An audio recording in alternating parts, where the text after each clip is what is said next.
कहते हैं समय से पूर्व कुछ नहीं होता, हर बात का एक समय होता है।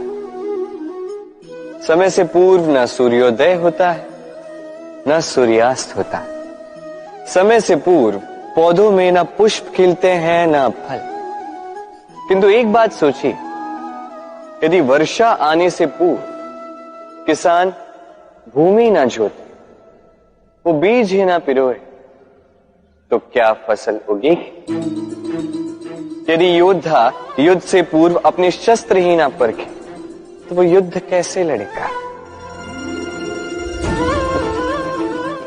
इसका अर्थ ये है, समय आपका जब आना है तब अवश्य आएगा, किंतु तब तक ये महत्वपूर्ण है कि आप स्वयं को उसके लिए सज्ज रखें, क्योंकि ये अवसर, ये शब्द बोलने में जितना छोटा है, ये आता भी उतने छोटे समय के लिए है और फिर निकल जाता है।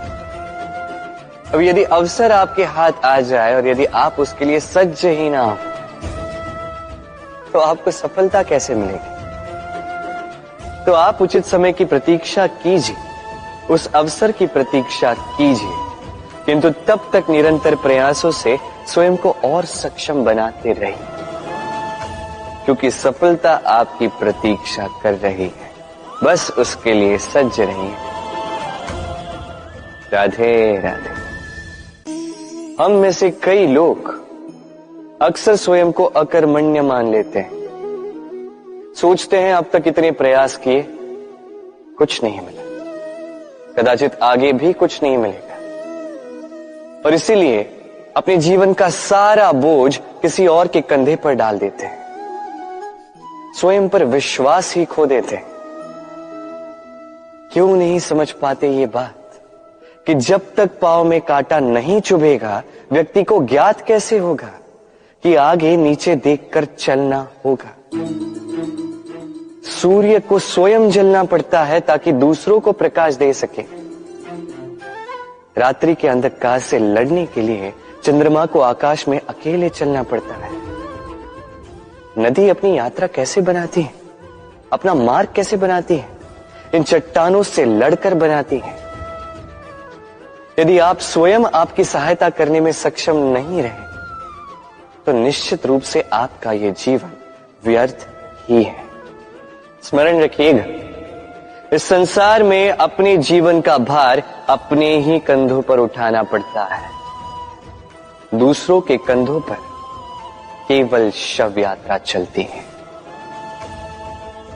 और इस संसार में जीवित वही है जो आत्मनिर्भर है।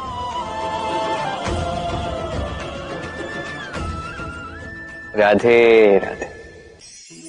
हम सभी कुछ न कुछ पढ़ चुके हैं, कुछ न कुछ सीख चुके हैं, किंतु ये ज्ञान का केवल प्रारंभ है। हमारी चेतना कहां से जागी, ये जानते हुए भी हम समझ नहीं पाते। तो चलिए आज पुनः एक बार सीखते हैं ज्ञान का ककहरा। व्यंजनों का प्रारंभ होता है क से। क से कबूतर, ये पढ़ते पढ़ते हम शब्द रचना सीखते हैं, उसके पश्चात सब कुछ। किंतु क्या कभी आपने सोचा है कि ये क से ही क्यों प्रारंभ होता है, कोई और व्यंजन क्यों नहीं? क्योंकि ये क दर्शाता है करुणा।